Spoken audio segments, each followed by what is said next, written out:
To access assessments, click Assessments from the home page or from the left-hand navigation. The dashboard provides four main options: previewing pre-made assessments, designing a custom assessment, sending assessments to students, and viewing results once they are completed. When you're ready to send an assessment, go to the Send Assessment page. Follow the three steps. First, give your assessment a title.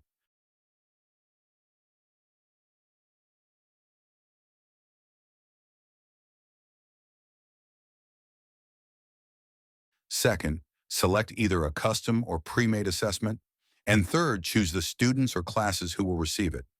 You may also choose to share anonymized results with Changing Perspectives. No student names or personal information are ever collected, only responses.